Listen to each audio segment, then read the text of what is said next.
বন্ধুসকল welcome back to our channel Assamese tech. So বন্ধুসকল মোৰ ব্যাকগ্ৰাউন্ড দেখি পেলাই আপোনালোকে গম পাইছে হয়তো যে মই বৰ্তমান সময়ত মই ঘৰত নাই, মই বেলেগ জেগাত আছো, বেলেগ জেগাত থাকো। তো আপোনালোকে জানে অলৰেডি মই আগতে শেয়াৰ কৰিছো, কিন্তু মই আজি এই ভিডিঅ'টো মই এনেকৈ বনাই আছো কাৰণ এনেকৈ সব এইবিলাক আপোনালোকে ইগনোৰ কৰিব। জাষ্ট মই কি কৈ আছো এইটো আপোনালোকে শুনিবা, ঠিক আছে? তো এজন দাদাই মোক কমেন্ট কৰি খুজিছিলে যে $1 পাবৰ কাৰণে কিমান ভিউজ লাগে আমাৰ ইউটিউব ভিডিঅ', ঠিক আছে? সো বন্ধুসকল তো এই ভিডিঅ'টোৰ মই আপোনালোকক এইটো কথা জনাম, কিন্তু মই সেই দাদাজনক মই আগতে সৰি ক'ব বিচাৰিছো কাৰণ বহুতে মোক বহুত ধৰণৰ কমেন্ট কৰি বহুত কিবা কিবি খুদে, কিন্তু সেইখিনি আনসাৰ মই লগে লগে দিব নোৱাৰো। তাৰ কাৰণে বহুত দুখিত আৰু আপোনালোকে মোক ক্ষমা কৰি দিব, ঠিক আছে?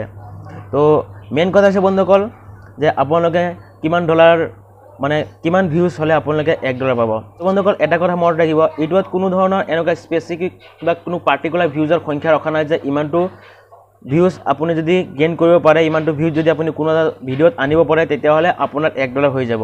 এইসমূহ কোনো ধৰণৰ পাৰ্টিকুলাৰ স্পেচিফিক কোনো ধৰণৰ ভিউজৰ সংখ্যা নাই, এইসমূহ গোটেই ডিপেণ্ড কৰে আপোনাৰ চেনেলৰ ওপৰত। এতিয়া আপুনি চেনেলটো কি চেনেল ক্ৰিয়েট কৰিছে, ইয়াতে আপোনালোকে জানে যে বহুত ধৰণৰ কেটেগৰী পোৱা যায়, ধৰক কিবা ব্লগিং, ৰষ্টিং, তাৰপিছত ধৰক কিবা এণ্টাৰটেইনমেণ্ট, এডুকেশ্যন বা টেকন'লজি ৰিলেটেড, এনেকুৱা ধৰণৰ বহুত চেনেল পোৱা যায়। এনেকুৱা আপুনি যি চেনেল ক্ৰিয়েট কৰিছে সেইটো হিচাপে আপোনালোকে কেটেগৰী আপুনি চিলেক্ট কৰিব লাগে, ঠিক আছে?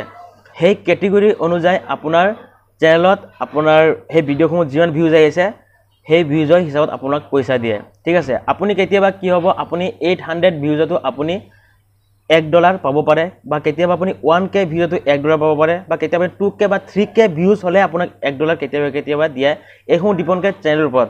যদি আপুনি ধৰক কিবা ব্লগিং বনাইছে বা কিবা ৰষ্টিং এনেকুৱা কিবা চেনেল ক্ৰিয়েট কৰিছে তেতিয়াহ'লে কি হ'ব, আপোনাৰ কেতিয়াবা 3K ভিউজ বা কেতিয়াবা 2K ভিউজত আপোনাক $1 দিব পাৰে।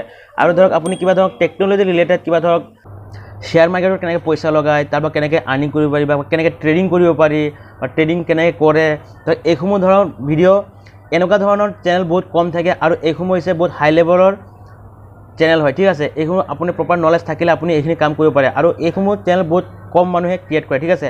কাৰণ এইটোৰ ওপৰত নলেজ থাকিব লাগিব। তো এইসমূহ এনেকুৱা ধৰণৰ যদি আপুনি চেনেল ক্ৰিয়েট কৰে, শ্বেয়াৰ মাৰ্কেট বা ট্ৰেডিং এনেকুৱা ধৰণৰ ফাইনেন্সৰ ৰিলেটেড যদি আপুনি কিবা চেনেল বনায়, তেতিয়াহ'লে এনেকুৱা ধৰণৰ ভিডিঅ' যদি আপুনি আপলোড কৰে তেতিয়াহ'লে খুব কম ভিডিঅ'টো আপোনাক $1 দিব পাৰে। আৰু টেক চেনেলত সবচে বেছি পইচা আছে ইউটিউবত, টেক চেনেলত, ঠিক আছে?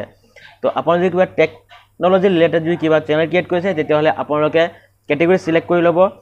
তেতিয়া কি হ'ব, আপোনাৰ সেইসমূহ যিসকলে চাৰ্চ কৰি থাকে বা সেইসমূহ ভিডিঅ' যোনে বেছিকৈ চায়, তো সিহঁতক বেছি ইউটিউবে মানে ৰিকমেণ্ড পঠাব, সিহঁতক বেছি সেইসমূহ ভিডিঅ' চাবৰ কাৰণে ইমপ্ৰেশ্যন সেইসমূহ মানুহৰ ওচৰত পঠাব। সেইকাৰণে আপুনি সেই কেটেগৰী চিলেক্ট কৰি থ'ব। কেটেগৰী চিলেক্ট কৰাটো এটা বহুতেই ইম্পৰ্টেণ্ট হয়, আৰু কেনেকৈ কি কৰে অলৰেডি মই ভিডিঅ' বনাই থৈছোঁ, যদি আপোনালোকে চোৱা নাই তেতিয়াহ'লে সেই ভিডিঅ'টো চাই পেলাই আপোনালোকে কৰি ল'ব পাৰে, ঠিক আছে? তো আশা কৰোঁ বন্ধুসকল আপোনালোকে বুজি পাই গৈছে যে কিমান ভিউজত কিমান $1 দিয়ে। তো যদি ভাল লাগিছে লাইক কৰি দিব, আৰু কি আপোনাৰ ডাউট আছে এইসমূহ ডাউট আপোনালোকে মোক কমেণ্ট কৰি জনাব পাৰে, আৰু সেইটোৰ ওপৰত মই ভিডিঅ' বনাই আপোনালোকক শ্বেয়াৰ কৰিব ট্ৰাই কৰিম, এনেকৈ ভিডিঅ' বনাম, ঠিক আছে? ভাল লাগিলে প্লিজ লাইক কৰি দিব। চেনেলটো নতুনকৈ আহিলে প্লিজ বন্ধুসকল চেনেলটো ছাবস্ক্ৰাইব কৰি একেবাৰে নাপাহৰিব, কিয়নো বন্ধুসকল এই চেনেলত আপোনালোকে অনলি ইউটিউব ৰিলেটেড ইনফৰ্মেটিভ ভিডিঅ'সমূহ এনেধৰণে আগলৈ পাই থাকিব, ঠিক আছে? চ' বন্ধুসকল আজিলৈ ইমানে, লগ পাম অন্য এটা ভিডিঅ'ত। তেতিয়ালৈকে ভালে থাকিব, সুস্থ থাকিব। জয় অসম, জয় ভাৰত।